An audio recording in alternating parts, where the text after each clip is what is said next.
Good morning, good afternoon, good evening, everybody. Welcome to the webinar on the evaluation criteria. I'm happy to welcome you on behalf of the UNEG Task Force on the OECD DAC evaluation criteria. This morning, we will have a new moderator as Miguel has had a health emergency that we hope is not that significant. And fortunately, Adan Ruiz Villalba, Vice Chair of UNEG, has kindly agreed to be the moderator. So I will ask Adan to introduce himself and to introduce the presenter as well, and also to explain a bit the flow. But I will say that the presentation will be done in two parts, and that we expect mainly that participants will write their comments and questions in the chat at any time. After the webinar is over, probably not today, but early next week, we will be sharing the recording and the materials. So don't worry about that. And let's take advantage of the 75 minutes we have today with this very interesting webinar. Thanks for being with us. Thank you, Megan and Adan, for your contribution. I'll ask Adan to take over to introduce himself and to introduce the presenter. Thank you, Adan. Over to you. Thank you, Ada, and thank you for organizing the webinars and for the work of the UNEG Task Force. And of course, welcome, Megan, and thank you so much for making yourself available and in promoting and fostering and conveying the different new criteria from the OECD DAC. Very quickly, I think it's a long-awaited result. This criteria, it's without an evaluator, without a criteria, is like no taxation with representation. It's basically an essential building block and for the evaluation activity. So having new criteria from the OECD DAC based on a huge consultation that has been undertaken, it's something that, again, that I think we should celebrate as professional evaluator, and we thank you for OECD DAC for putting this together. I also would like to say that UNEG is very committed for this criteria to be somehow included in UNEG criteria. So we are working towards somehow transferring or moving forward in our criteria. So we also accommodate or transform our criteria for this new context and the new development agenda and the international agenda. So Ada has already gave us a little bit of how we're going to proceed. So it's going to be a presentation on background and principles, and questions and answer, 10 minutes or so. Then there will be another session, another sub-session on presentation of the criteria. Both of them will be, of course, presented by Megan. And we will have a second question and answer for the two presentations, and a closing note by Ada and myself. I will try to make stick to the time, so we have a nice flow, and we will try also to be swift in replying to your questions that can be written in the chat. Without any more introduction, I would like to just say a few words about Megan. Megan Kennedy-Chouane is the head of the evaluation unit in the Development Cooperation Directorate at the OECD DAC. At the OECD, sorry. Her academic background is in economics and peace studies and public administration. She has a focus on children and youth. and an expertise in the use of evidence in public policy making to reduce poverty and support social justice, something very relevant for in this context, and especially now that the Nobel Prize has been put into that direction, the Economics Nobel Prize. So very nice to have you here, Megan, and please, the floor is yours. Thank you all, and thank you for also to the technical team for making this possible. I think it's such a great platform to be able to hear from our colleagues around the world. I'm really looking forward to today's discussion, and just to mention at the very outset that we do view this very much as the beginning of a longer process, and we by no means have all of the answers here, and we really do rely on you, our colleagues within the United Nations organizations, to continue to provide your own input, and we're very interested to hear more about your processes of operationalizing the criteria and adapting them to your own context. So I think this is a great first start. Thanks again for having me. Today I will focus on I'll give you a little bit of background on the process of adapting the criteria, but I'm assuming that many of you have already been involved in that process and are more familiar, so I won't spend too much time on that. I'll give you a recap of the key changes as I see them in the definitions of the old criteria and what has changed in this new version. And I will, after the first break for questions, I will go through each of the definitions in quite some detail. But I won't give you all of the information that is contained in the document, which is currently available in English and in French on our website, oe.cd/criteria, and that's available in English and in French. And there you can find both the original definitions and more detailed explanation about the changes. So the Evaluation Network is part of the OECD Development Assistance Committee, and we work to strengthen the contribution of evaluation to sustainable development through sharing of lessons, through evidence cultivation and communication, and also by improving the systems of evaluation and capacities for doing evaluation amongst our members, as well as with our partners. And a key part of our work is around improving quality. We have done quite a bit of work on methodologies and guidance for evaluating in particular sectors, and we also develop norms and standards. And the work of the criteria falls under this last area in terms of the norms and standards of our work. Just to let you know where we're coming from in our perspective in regards to evaluation, I think we share the view that evaluation has an important role to play in contributing to achieving the Sustainable Development Goals and the national contributions to the Paris Climate Agreement. And we believe that both of these agendas have created a really powerful learning imperative. And what I mean by learning imperative is that we need to learn a lot, and we need to learn much more quickly than we have been doing. We have a lot of evidence about what works and what doesn't, for whom and under what circumstance, but we're not sufficiently using that evidence. And we also have significant evidence gaps across the SDGs, across the different goal areas, and in regards to climate adaptation and mitigation. So evaluation, we need to step up to this challenge, and that means both more evaluation, but also better evaluation. And by better evaluation, we mean asking the right questions. We also mean improving the quality and focusing on use, including through partnering with the intended users and better communicating and systematically responding to evaluation findings. Our work on the criteria has really focused on that first area around asking the right questions. As I mentioned, however, the criteria are just one piece of the normative framework and guidance.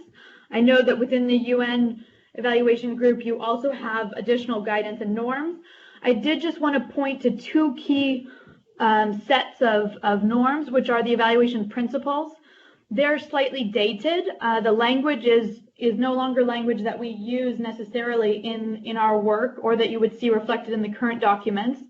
But I think the core principles are still really powerful and really meaningful.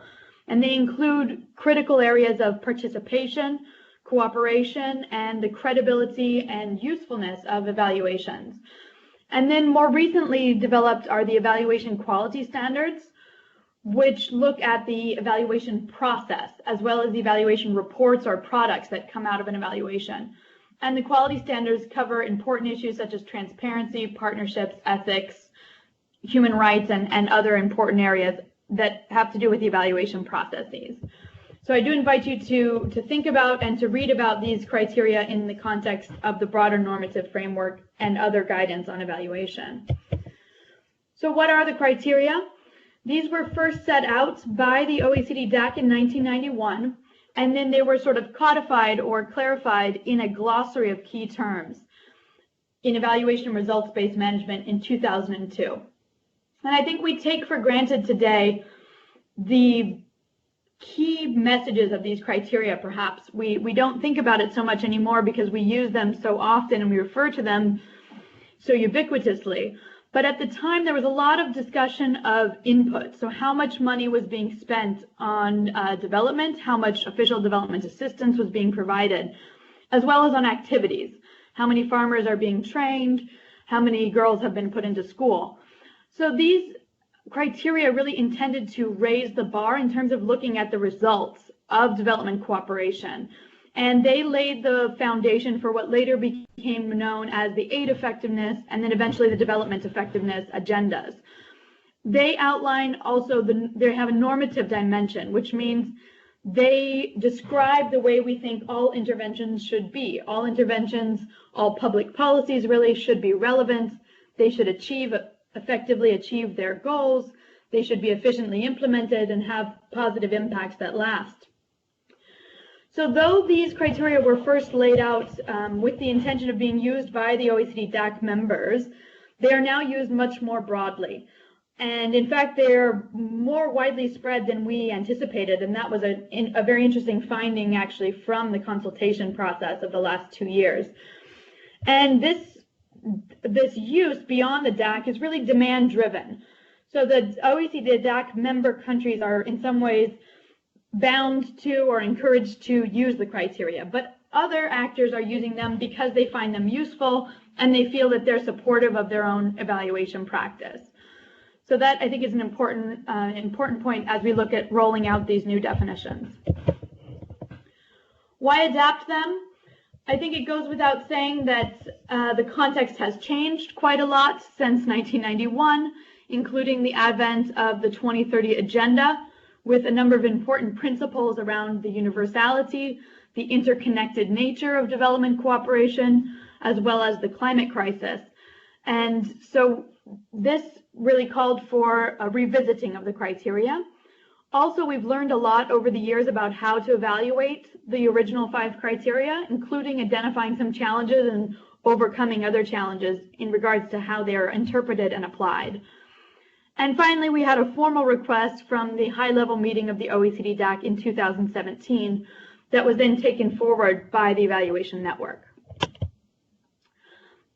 But I think it's also important to keep in mind that our overarching purpose of adapting these criteria was to strengthen evaluation, as I said at the beginning. So we're not just revisiting the criteria for the sake of it, but because we think they could be improved and that better criteria will support better evaluation, which will in turn support better policies and contribute more to sustainable development. The process, as I said, I think many of you have background on this, but it involved a global consultation throughout 2018 that led into 2019 with additional work on feeding back on multiple drafts. We had interviews with key stakeholders, a consultation workshop in March, discussions at international meetings and seminars in Asia, Africa, and Europe. We carried out a survey of our own members, the OECD DAC members, and we also had extensive discussions with yourselves, with the UNEG, as well as the ECG, and a public survey. And the findings of all of these consultations, but in particular more detailed information on the public survey, are available on our website. Just to give you an overview in regards to the public survey, this is the spread of respondents. So about 1/5 were independent consultants. And then you have a smattering of others from different research organizations, international organizations, governments, academic institutions, etc. It would be interesting to think about how representative that response is of the international evaluation community. But that's probably, we could discuss that further during the discussions if others are interested. The vast majority of the responses, there was really broad agreement across quite a diverse range of opinions on the specifics, but there was a lot of agreement around the value of the criteria. Many people said we should not try to fix something that's not broken. And when I say many people, that was above 80% for all of the criteria in regards to their definitions. And then many of the respondents for the public survey also said that they thought that the definitions could be adjusted or the criteria should be improved, but not wholly replaced or thrown out. So there was a lot of agreement on that. And many of the reasons that were cited were that the criteria are simple, they're clear concepts that have broad applicability, and that they can easily be communicated, including with non-evaluation people. There was also, of course, suggestions and many suggestions for areas of improvement and clarification. And a key message that came out, which has really informed our current approach to rolling out the new criteria and to supporting their use, is that many of the challenges that were raised had to do more with how the criteria were being applied, rather than with the concepts themselves or with the actual definitions. So this is a whole set of challenges that we think need to be addressed in a holistic way and goes far beyond simply adjustments to the definitions and clarification of the concepts. I wanted to share a couple of reflections with you on the consultation process, and then we'll pause for questions. So the first was that it became clear very early on how hugely important these criteria are for the global evaluation community. And they really are sort of the bedrock of evaluation practice. Even many people who don't know what the OECD DAC is refer to these DAC, so-called DAC criteria in common everyday work. I like Adam's point of saying it's a bit of a taxation without representation, an evaluator without criteria. But they really are an important piece of the global evaluation landscape.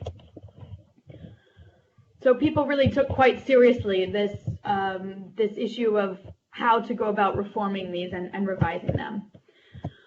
At the same time, a lot of what we heard went well beyond the criteria, and some of it even went beyond evaluation. So we heard a lot about, for example, evaluations that are imposed by donors or overly focused on donor accountability.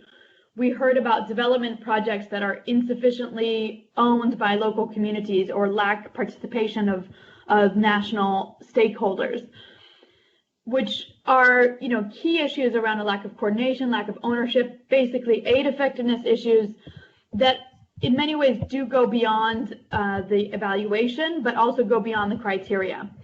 So we had a real challenge around managing expectations. How could we focus on these criteria, improving these criteria, but at the same time avoid overloading or trying to fix all of the problems or weaknesses that have been identified within evaluation with this one small project. We are now working on a guidance that will accompany the definitions, and this is the key challenge we're facing right now, is how to avoid that guidance turning into a phone book size document that just tries to cover everything in the world. So your input on that would also be very helpful. We also realized that we needed to develop a work plan to address some of the other issues that came out in the consultation. And again, that's an area that I think EvalNet and UNEG can continue to work together, including at our joint meeting in June in Paris of this year. Two of the major areas that we're working on currently are evaluating blended finance, where we're doing work on methodologies, and also improving the evaluation of both targeted and mainstreamed interventions for gender equality and women's empowerment.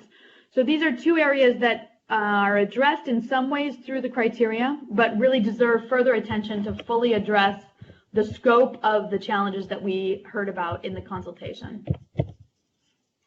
We'll pause there. After the discussion, I will go into more specifics and the details of showing you exactly what we came up with in terms of the criteria and the principles for use. And now I've just covered the process and the motivation for why we carried out this adaptation. I'll turn it back over to you, Adan. Thank you very much, Megan. Very, very comprehensive presentation, and I think we have a clear context now. So please, now it's time for questions, and we are welcoming all questions from the audience. I will, if some of the questions are very similar, I will try to cluster them so we can hear more voices and be more efficient. Please go ahead.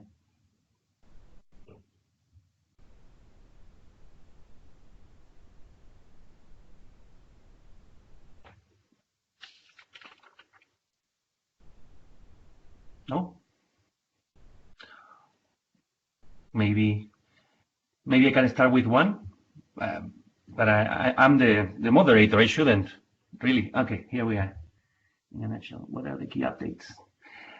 So what are the key updates in a nutshell? I think it's going to be part of the second presentation. But Megan, what are the key updates? What is the current foreseen process for the preparation of engineers? So we have another question. What is the current foreseen process for the preparation of the detailed guidance on the adaptation of the criteria? And how do you, for instance, see the involvement and role of UNEG?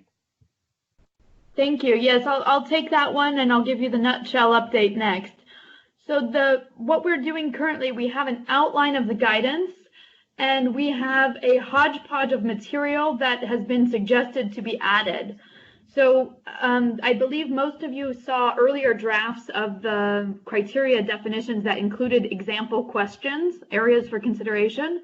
So we have all that material, which we think should probably go into the guidance. What we're thinking now is that we would develop a short-term work plan. We do hope to finish the guidance this spring. So we will be discussing perhaps having different partners draft different sections of the text, and then we would hold the pen here within the Secretariat of the OECD on finalizing the guidance and pulling it together. I think the way that we would see many of our partners, including UNEG, to be involved would be potentially drafting specific sections and also providing examples. So we would like to provide examples of evaluations in the past. So some members, for example, include Coherence currently in their criteria. So you may already have an example that's illustrating how Coherence could be evaluated. But maybe what would be most useful in terms of sharing examples would be to share examples of the principles. So how you have, for example, defined the evaluation purpose and how you have tailored the criteria to a specific evaluation purpose. For example, excluding certain criteria because they weren't relevant to that evaluation. So to be very specific in terms of process, the EvalNet chair and I will be coming to New York in February, the 19th, 20th, 21st of February, and I think that will be an opportunity to meet with many of you and discuss further the specifics of the guidance and see if there are opportunities for areas that you all could contribute to. And then I should also mention that we would like this to be a living document, the guidance, because we realize also now is when the work starts of actually trying to apply these criteria. So this would be a working draft that we would publish this spring and then plan to revisit in the next couple of years once these new criteria have been more familiarized and we've had a chance to review the experience of using them.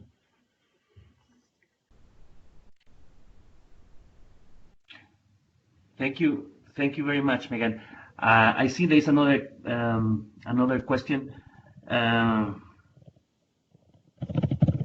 So no, it's more like a reaction for, and I think Megan has agreed. The examples for consideration and dimensions were actually one of the very useful elements of the adaptation. So so good to see these things are going to be not going to be lost. A question from one of our from the audience. What were the main challenges found in trying to reflect the Agenda 2030 in the criteria? There were various challenges. I think just to highlight two. The first was in terms of different perspectives and feedback that we received. So there was a small minority that thought that the Sustainable Development Goals and Agenda 2030 should somehow be explicitly mentioned in the criteria, or some have suggested even be criteria themselves. The majority, and I include myself in that, view that the Sustainable Development Goals outlined in Agenda 30 are the end goal to which interventions are working. And our job with the evaluation criteria is to look at the relevance, the efficiency, the effectiveness, etc., of those interventions in terms of contributing to achieving the SDGs.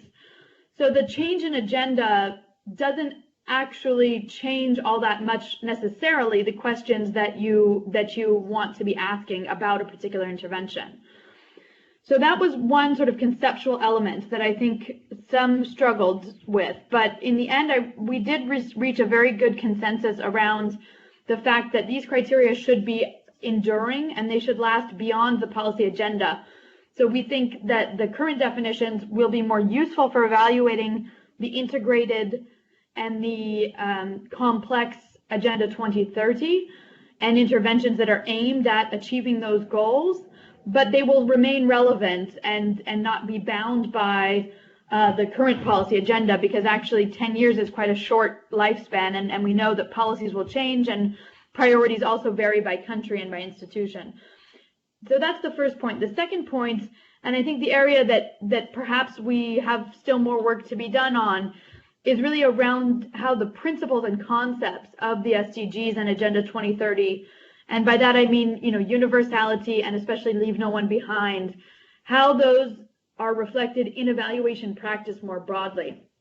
I think we did a good job of incorporating, to some extent, the leave no one behind agenda into these criteria, and I hope that will be reinforced. And I think what we'd like to do is put all of the Agenda 2030 principles into the guidance and provide a bit more there, because the guidance is where we can be more operational and it's more of a timely document to help evaluators working today.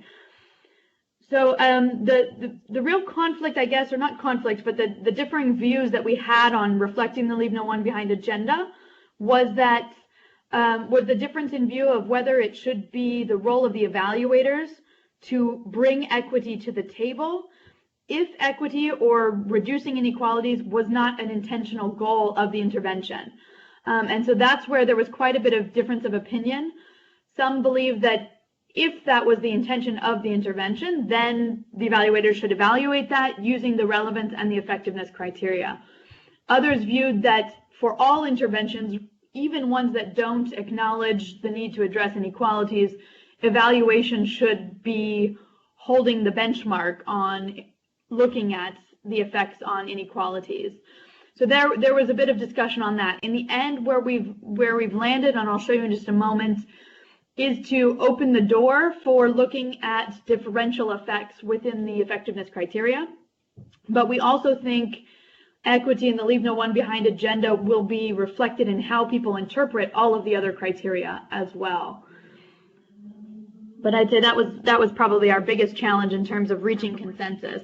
And just another point on process, the OECD, we are a consensus-based organization, so we did have to actually build consensus across, even within our membership, it was quite a variety of opinions. And most of our members also carried out at the national level extensive stakeholder consultations with civil society and academia and private consultants. So they also had those views reflected within the OECD DAC members' positions. Well, thank you very much, Megan. I can attest for the building consensus part. I was delegating in the OECD DAC many years ago, and it is really a consensus based organization. So it takes a lot of effort and time to put this criteria together, and everyone agreed. So I'm tempted. It's only 8 minutes. We still have a couple of more minutes, but I'm tempted to move forward to the next section of today's webinar, because I think it will elicit more questions, and I would like maybe to have more time for the second bunch of questions. There is just a request from Katinka Koke. Beyond the guidance that will be developed, could we organize a session on sharing experiences from using the updated criteria? That's a good idea, and we take note of that, Katinka, and that's a great idea, actually. So if you don't mind, and if you are ready, we could move to the next presentation, or the next section of the presentation, and continue with the webinar. And thank you very much to the audience, to John Ray and Peter and Nuria for asking the questions during this first questions and answer section. Great, thank you so much. So now turning to the criteria, the headlines. We have updated the definitions of the original 5 criteria. At the same time, we have tried to retain their core strength of simplicity and clarity. And that is the reason that we ended up dropping the dimensions and the areas of consideration from the definitions themselves. They were turning into sort of a Christmas tree for each definition that we felt was actually confusing people more than it was improving their understanding of the criteria. So that's why we suggested to instead put the dimensions and the areas for consideration and evaluation questions into the guidance. We feel that these definitions will better respond to equity in the Leave No One Behind imperative, as I described. And the other headline is that the addition of one major new criterion with coherence. And the coherence criteria really will help us better capture and better understand individual interventions within complex systems. And I think it also reflects the competing policy agendas that we see today. So the need to better look at how different priorities across governments, for example, are influencing and causing impacts on people and the planet, and the need for evaluation to really delve into further the trade-offs and the complexities around those synergies and dimensions. So those are the headlines. We did not, I mean, some people have said, okay, this looks like the main difference is you've added coherence and there's nothing else new.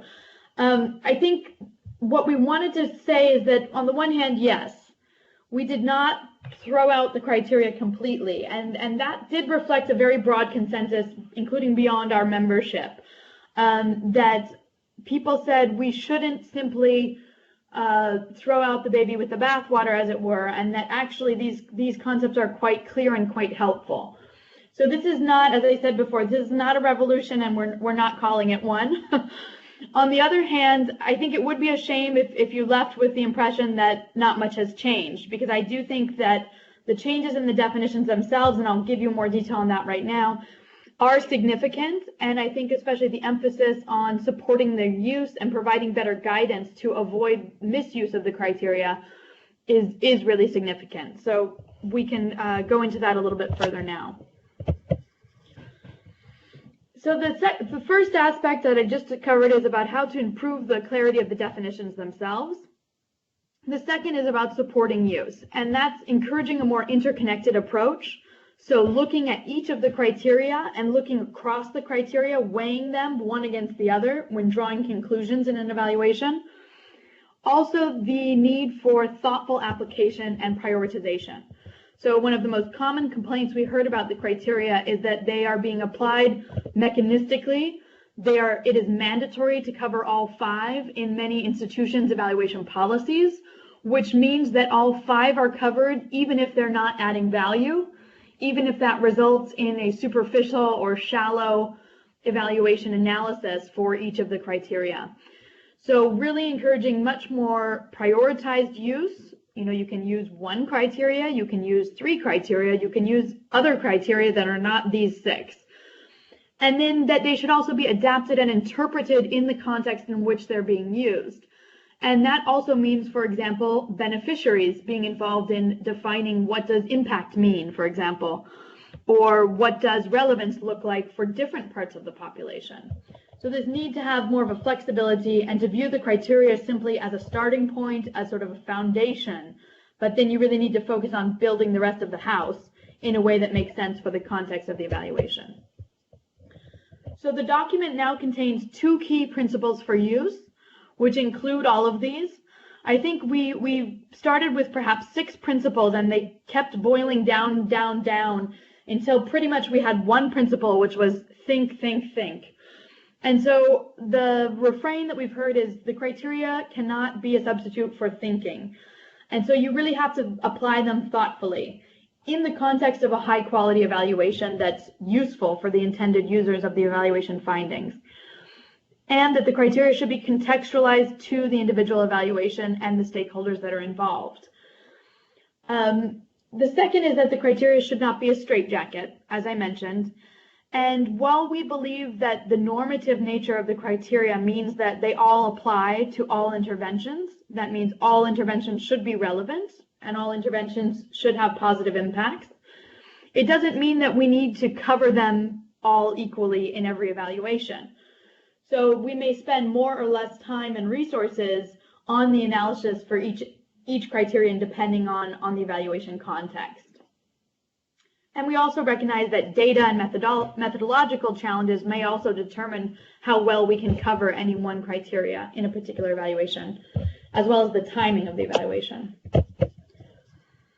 So the new guidance, what's going to be in there? It will include the new definitions and the principles that I'm about to present. It will include the sample evaluation questions, areas for consideration. It will include tips for using the criteria in specific circumstance, including in humanitarian evaluation and in evaluating in settings of violence, conflict, and fragility. We will include some of our initial thinking around how the Agenda 2030 principles can be integrated. But again, I think we will probably be sort of scratching the surface on that topic. And I know that many of you have already begun incorporating Agenda 2030 and reflecting Agenda 2030 in your own evaluation work. So I think that's an area that we expect would be quite small in the initial guidance, but could grow over the next 2 to 3 years as we apply them and get more experience with doing that. We will provide more specific tips on evaluating gender equality and women's empowerment and potentially other equity issues. We have a short list, but we know gender equality will be included. And I'm sorry, it says gender quality there. That is a typo. That's not a new concept. Excuse me for that. And we will also look at ideas around operationalizing the criteria. And this is where I think we could get a lot of input from your institutions within UNEG. So that would mean how should they be covered within evaluation policies or manuals, for example. What we've done is looked back at the original criteria and how they were operationalized by DAC members. And what we've seen is that even in the early documents from the 1990s about the criteria, it was often mentioned that they shouldn't be applied sort of mechanistically. They don't all have to be applied every time. They should be used selectively.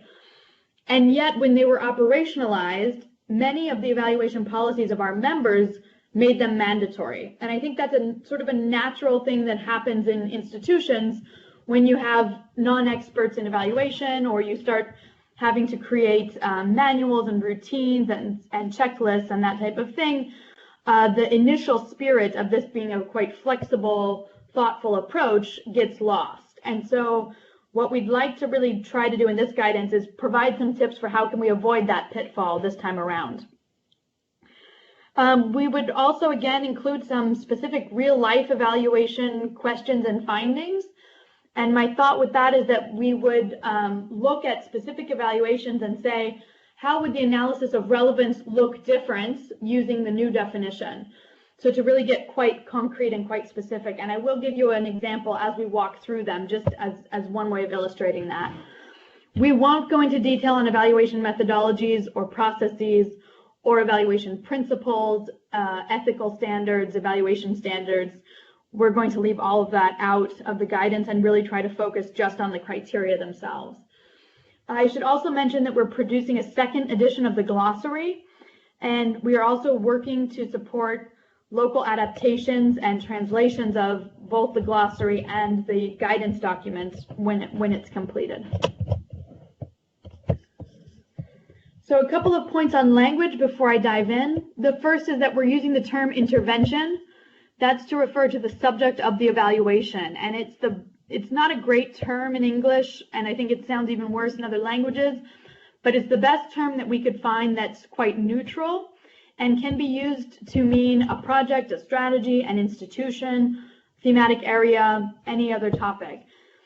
This means an intervention could be an international development cooperation activity, but it could also be the actions of a non-governmental actor or of a national or local government in a domestic policy context.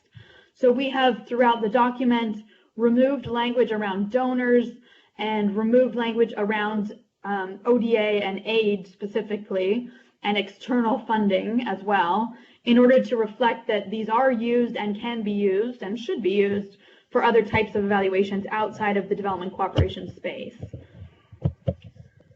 And finally, we use the term beneficiaries, and there was quite a bit of discussion of this term. Many people don't like it because in the past, or even currently, it has been used in ways that connotes that communities are passive recipients of aid, or that they are not involved and not actors in development processes, but simply passive on the sidelines. So we had a lot of discussion about this, and we also explored alternative terms. In the end, we've provided a definition, and we've retained using the term within the relevance criteria. It's the one place where it's mentioned, if I'm not mistaken, because it has a specific meaning, which is the people or the groups or institutions that are targeted and meant to benefit, or by accident are benefiting from the intervention. So because it has this specific meaning, we felt that we should keep the term and define it. And then we've added a footnote to mention that others may rather use, or it might make more sense in their context to use terms such as rights holders or affected people. So that's where we landed on beneficiaries. We've included notes in the definitions, and these are part of the definitions, but the notes are intended to help explain some of the words and the concepts in the definitions. I will now start going through them, and I'm just looking at the time, realizing I've taken a bit more time. So rather than speaking more quickly, I will just give you one or two highlights for each of the criteria, and then you can read more, or you can ask me questions more about the ones you're more interested in. So the first is the conceptual element. Each criteria is a lens, and it gives a different perspective on the intervention's implementation, the process, and its results. Each one of them gives us a different way of looking at the intervention, and altogether the 6 give us a much more complete picture. Often, sequentially, the first criteria that we look at is relevance. Is the intervention doing the right things? Now, the key changes here, we've defined relevance as the extent to which the intervention, objectives, and design respond to beneficiaries, global, country, and partner needs, policies, and priorities, and continue to do so if circumstances change. We have added, in addition to objectives, design, which would encourage evaluation to look at the theory of change or the intervention logic and the extent to which that is also relevant to the beneficiaries and stakeholders. We've put beneficiaries first in this list of key stakeholders because we think that should reflect the importance that beneficiaries have, and that really, if you're going to look at relevance, probably the first group to which an intervention should be relevant is the intended beneficiaries. We've also used the plural of beneficiaries, acknowledging that beneficiaries are not a homogeneous group, and that we should look at, particularly from a leave no one behind perspective, which beneficiaries find that this is a relevant intervention. And so given the commitments that many institutions have made on leaving no one behind, I think this would be a primary area to look at, are the beneficiaries actually representative of those quote unquote furthest behind? It's a really important area for evaluation to look at now. Oops.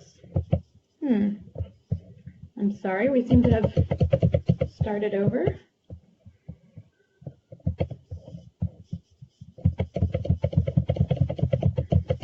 Sorry, I'm just skipping ahead here.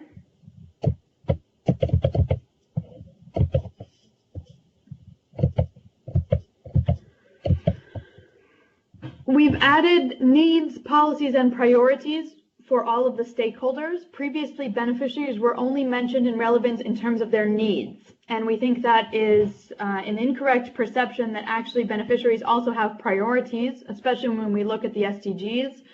So you may have many needs, but not all needs are equal, and beneficiaries should also be involved in discussing and setting priorities.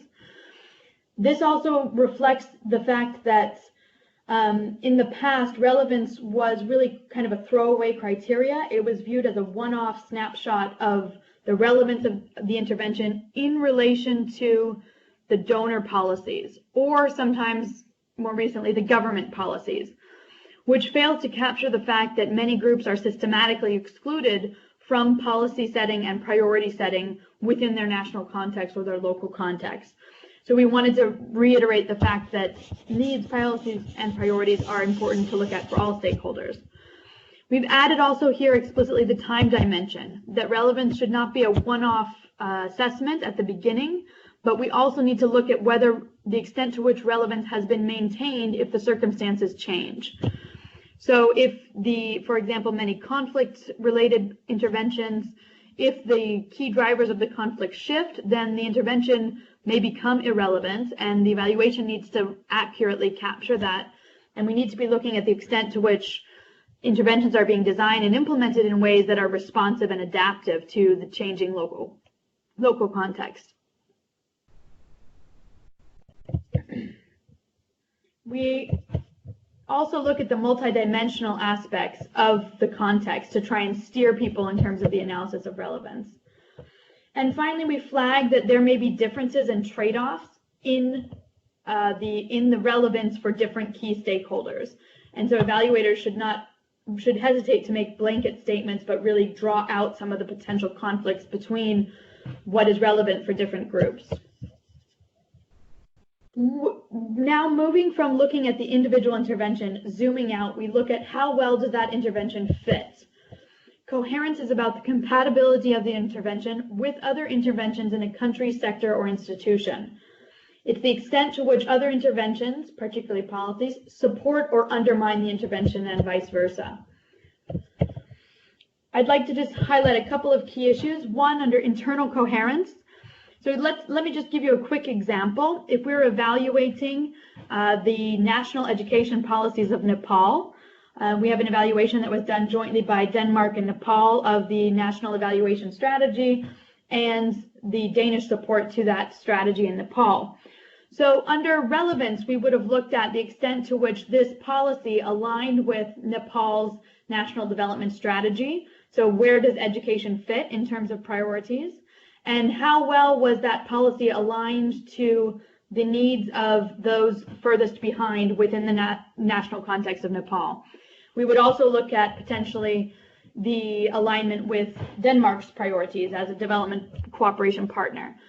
In coherence, however, we would look at something different. So we would look at the extent to which, for example, an education policy is aligned with Nepal's commitments under the Convention on the Rights of the Child. We would also look, that's in terms of internal coherence. We would also look at the extent to which it's aligned with other areas of public policy. And we would look at external coherence. So that could be looking beyond Denmark's cooperation. To what extent is this partnership aligned with work of UNICEF or of other regional partners? So coherence really tries to look outside of the intervention and across the government or the institution that are involved. Then we turn to effectiveness. And I think effectiveness is widely acknowledged to be the most evaluated criteria. In the consultation, we heard often that it is the simplest and the easiest criteria to evaluate. And so we were asked to not complicate it too much, not to overly complicate the effectiveness criteria. So it's been defined as the extent to which the intervention achieved or is expected to achieve its objectives and its results, including any differential results across groups. Now, I think the banner headline here, and it's really quite important, is the addition of differential results across groups. Including this in the definition means that evaluators have a space to inquire about equity effects of an intervention, even if the objectives of the intervention did not include equity, or if it was, quote unquote, equity blind. So this is a really important addition, and I think it will be really exciting to see how evaluations take this challenge on and how methodologically we can start to address looking at differential results across groups. Once we've looked at what has been achieved, we can look at how well the resources that were used to achieve those goals, how well those were used. That's efficiency, which is defined as the extent to which the intervention delivers or is likely to deliver results in an economic and timely way. A couple of key points here. We've defined or clarified that efficiency can be looked at looking from input to conversion across the results chain. I am sharing with you here a very helpful visual from a paper by Makoro. I invite you to look it up. It's a study of efficiency and methods used for evaluating efficiency. And they illustrate here how efficiency can look at inputs to activities, to outputs, to outcomes, and impacts. Now, we acknowledge that looking from inputs to impacts can be quite challenging methodologically, and we're often missing the data. But a key principle that we use to guide our adaptation of these definitions was that just because something is difficult and might be currently impossible with our current methods, doesn't mean we shouldn't include it in the criteria conceptually. And we know that, for example, many colleagues do look at cost per life saved, for example, in maternal health. And so this is an area of importance for evaluation to look at. And we've added the questions of operational efficiency into the efficiency criteria. I'm sorry, I don't know why this is jumping back. The timeliness and the operational efficiency have also been added here. Finally, turning to impact. And there are 2 more criteria to go. I know this is a lot to cover, so please keep writing down your questions.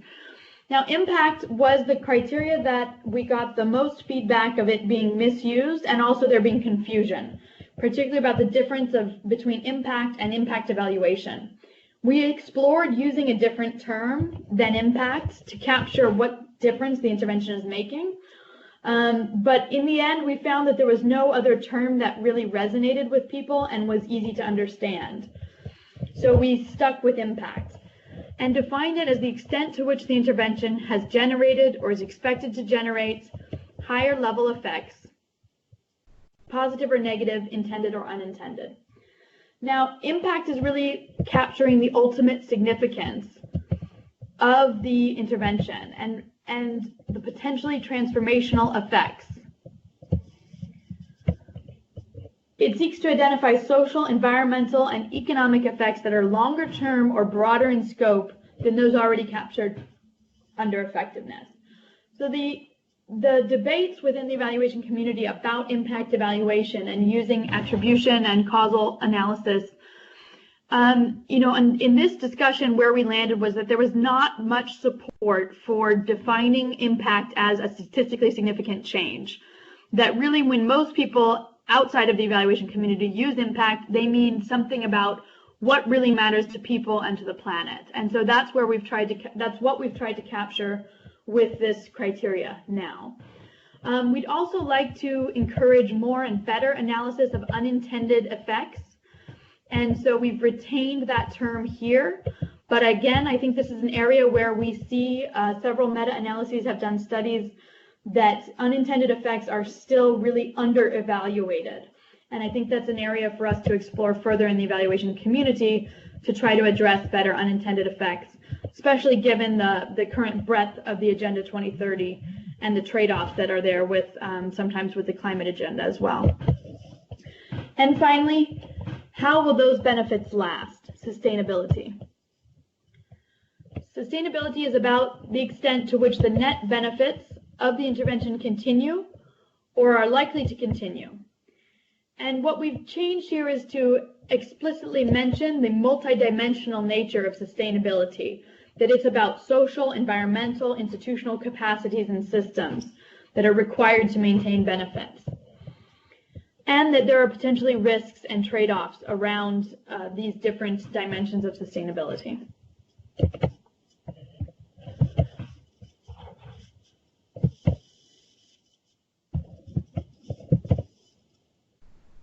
So I will I will pause there. I do have a sort of a shorter recap, which I could give you as an overview of what I just said. I know I covered a lot, but why don't I pause it there, and we can open up to questions, and I can come back to the 30-second recap if there's a need.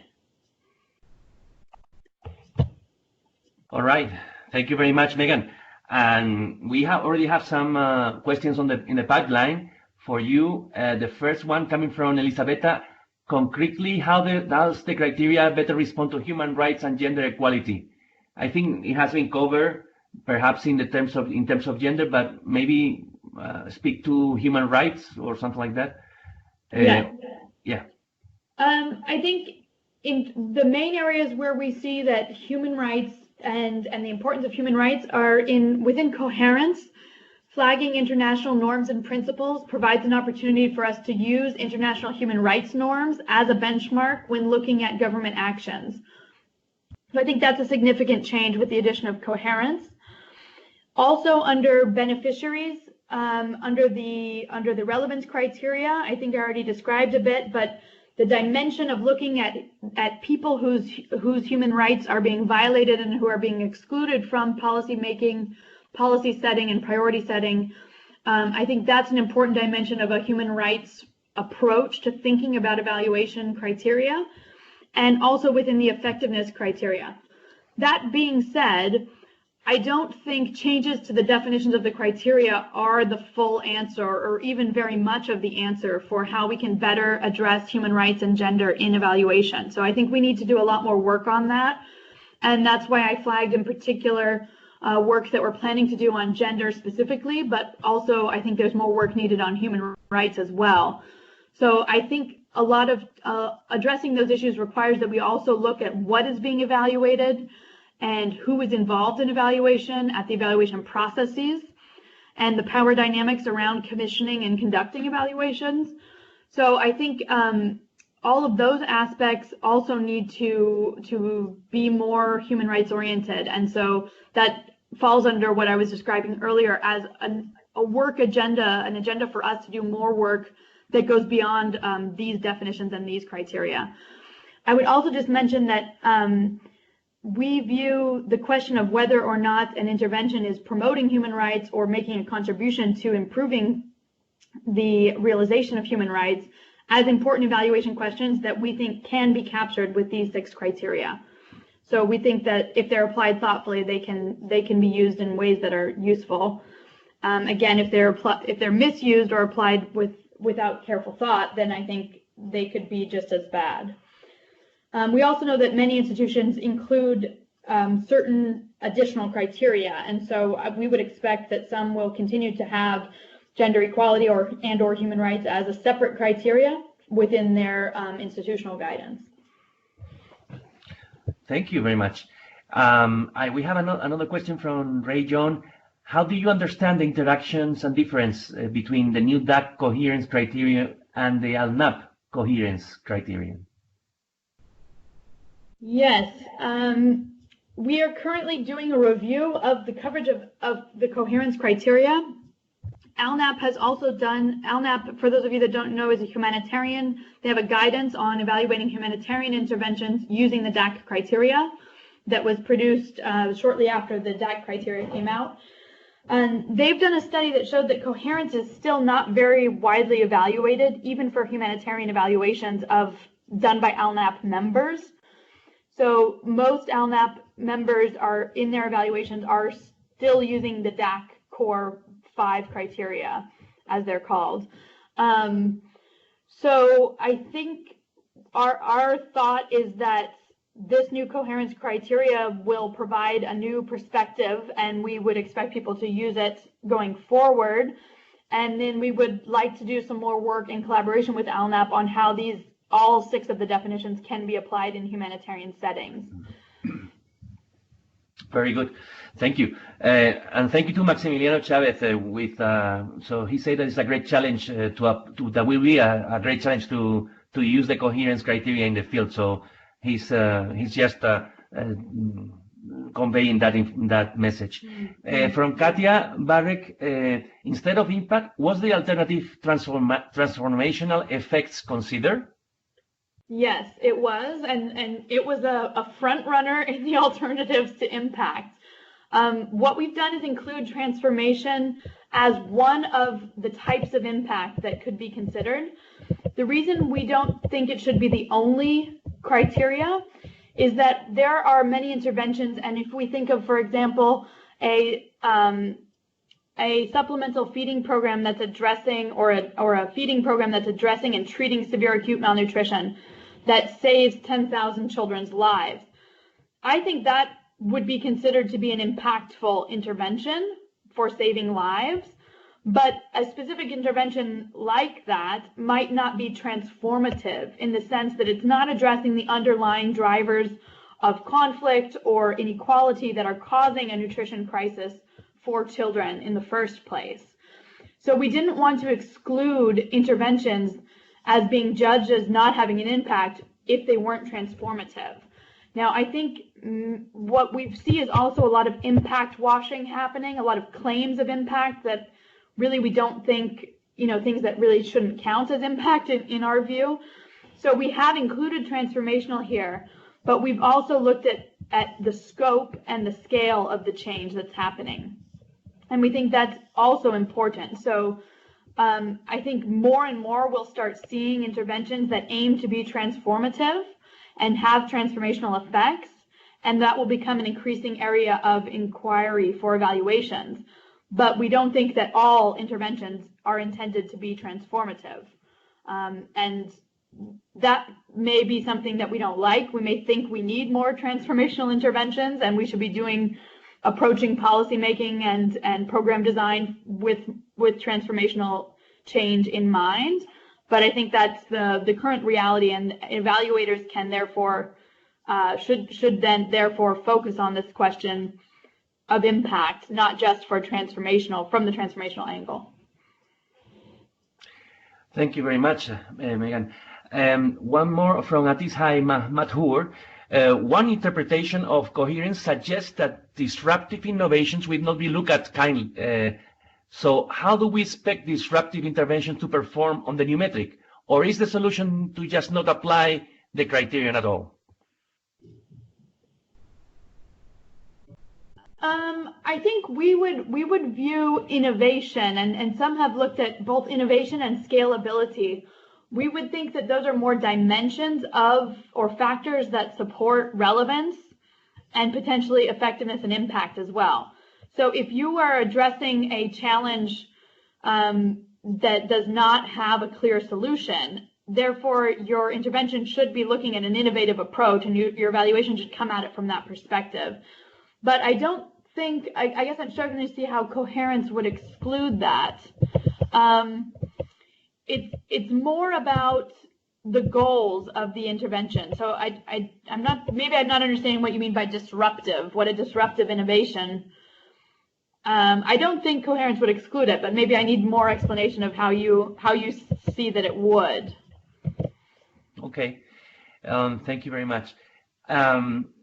So there is another question on external coherence in this. So there's a lot of questions on coherence.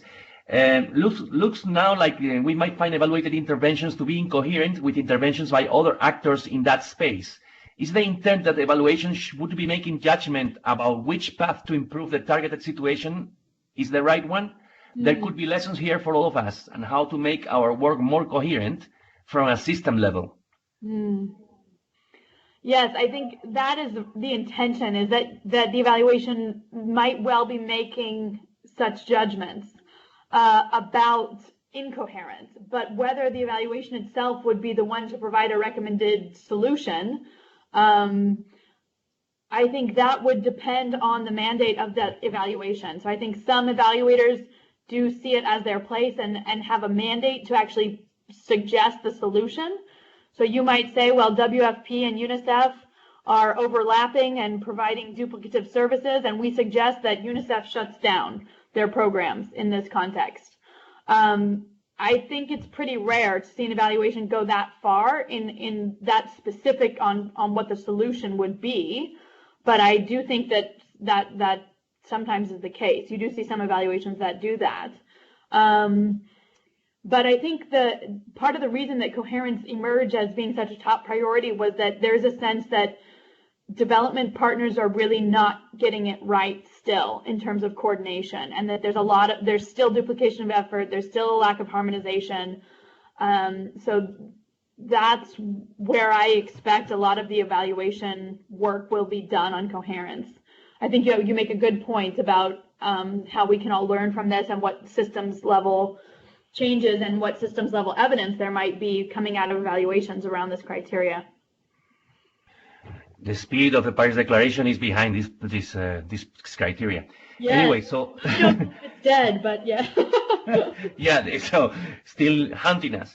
Under impact, the positive and negative, intended and unintended higher level effects are also related to the coherence and synergy of interventions. I think this is more like a reflection more than a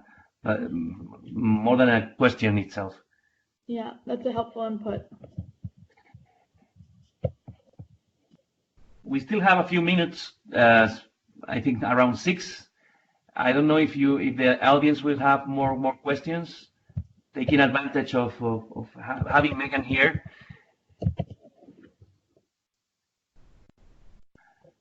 Or maybe not. I mean, I'm sure that this is going to be one part of the path to go. Peter Wichman from ILO, how do you see these adapted definitions? Can it be even further used more broadly? For instance, as the core of country-led evaluations for Agenda 2030, and how OECD DAC could possibly work on this? That's a great question. Thank you, Peter. And my personal view is that that's really where the future of evaluation is and should be. The days of donor-driven, ODA-focused, accountability-driven evaluations are behind us, and I think most of us are glad about that. That doesn't mean that OECD DAC members don't still have accountability needs and learning needs related to their development cooperation programs, but I think we have to get the balance right between and to right the balance with the current skew towards aid spending within national context. So I think the vast majority of evaluations under the banner of SDGs should be of national policies and programs led by, owned by, and used by national governments or subnational governments. That's clearly where most of the work needs to be done for achieving the SDGs. So evaluation should reflect that. Our network does have a long history of working on capacity development, and our members are supporting the new Global Evaluation Capacity Initiative by UNDP and World Bank IEG that was just announced earlier this week. We're a partner in that, and our members are also supporting it extensively. So we've done, what can DAC and UNEG do? Yeah, I mean, I think one of the challenges too is that we've worked on with our members is how they can do their evaluations in ways that are not undermining national priorities and national capacities. And for the DAC members, they're under a lot of pressure now domestically, and that has affected their the evaluation landscape significantly. So 10 years ago, 5 years ago, we were seeing a lot of joint evaluations with partner countries. We were seeing evaluations of budget support operations, and a lot of that is no longer sort of the main effort. And I think that's unfortunate, and we're actually currently reflecting with the EvalNet leadership about what we can do to support sort of a return to some of the best practice around supporting national evaluations. I think probably this new initiative, because of its focus on capacity building and governance, is the right way to go. And maybe sometimes the DAC should just step back. I think not having our brand might be a helpful contribution, actually. So we've really been trying to not brand these as OECD DAC because we think that's not helpful. And we think that kind of gets in the way of people seeing how the evaluation criteria themselves could actually be useful in their own national context. So we're looking to sort of take a back seat and then specifically supporting the adaptation of the criteria, the translation into local languages, and interpretation, not just translation of the language, but really using this new set of criteria as an opportunity to facilitate discussion of the concepts and to facilitate broader awareness raising around evaluation and its importance. So we have sort of a whole series of partnerships that we're now working on to develop locally adapted and contextualized versions of the criteria, which we think is really important and hopefully will support the national systems. Thank you very much, Megan. I'd like to perhaps just maybe close here. We are in the last 2 minutes of the webinar. Of course, perhaps Ada would like to say a few words. Mikal is the co-coordinator of the task force actually, and he is here, and he will take the floor on behalf of the group and also to say what the group is doing. Over to you, Mikal. You don't see him? Yeah, he's there. Oh no. Yes, there is a couple of more questions coming in and comments. I guess you can go ahead. You can go ahead. Go ahead, Adan. Should I? Okay. It says so. Katia Barek, despite it being a long stretch, you had earlier mentioned that the new criteria cannot be applied without thinking. How do you think this relates to Mr. Patton's utilization-focused evaluation approach?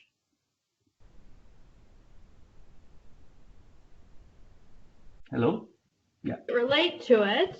I think we share the emphasis on using evaluations to support transformational change and achieve sustainable development. So I think that sort of spirit of thoughtful, critical thinking and evaluation is very much shared by Michael and others.